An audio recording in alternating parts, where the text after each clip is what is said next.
But now I'm going to get to why I'm here in Logan, West Virginia.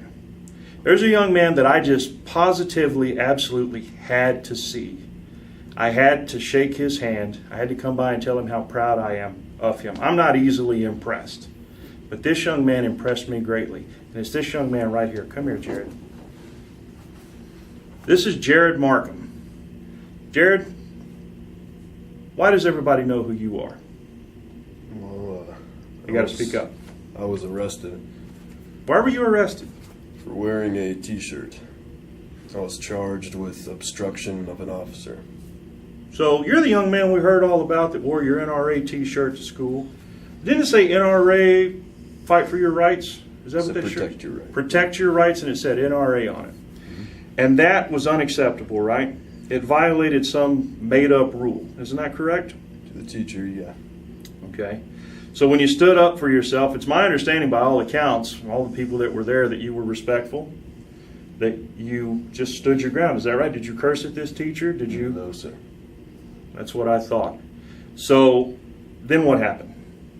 After that, I eventually got fed up with it, and I walked to the office, which Miss Sutherland was there, our principal, and I spoke with her for a short amount of time. Then 2 police officers came before phone calling my parents or my mother or anyone. They decided to call the police because apparently I had started a riot within the school. Apparently you started a riot within the school? Yeah. Okay, so we all know why the police were really called on Jared, and it's because these days, if you are a patriot, if you stand up for the Second Amendment or the First Amendment nowadays anymore, you are to be made an example of. Did you feel like that's what they were trying to do with you? Definitely. They were trying to make an example out of you? Well, guess what, people? Young Jared made an example out of them. Because after a lot of perseverance, a lot of ground standing, a lot of courage, they finally had to drop the charges on this young man. I got a message for those people.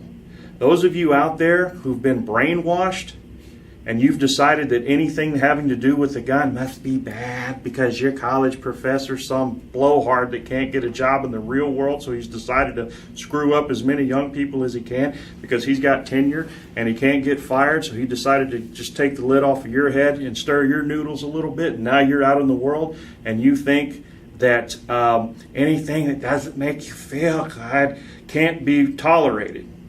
And someone standing up for themselves, especially a young man who knows his rights, that must really piss you off. Well, I've got a message for you people. We're coming. The next time this happens, we will be there.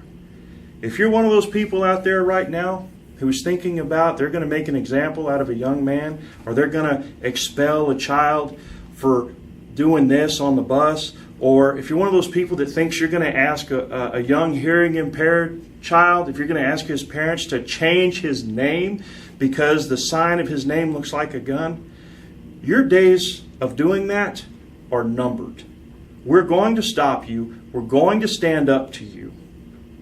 The next time you do something like that, be looking out, because you're liable to feel the earth move under you, and you're liable to hear the thunder coming. Because that ride yesterday sparked something in me and a lot of other people.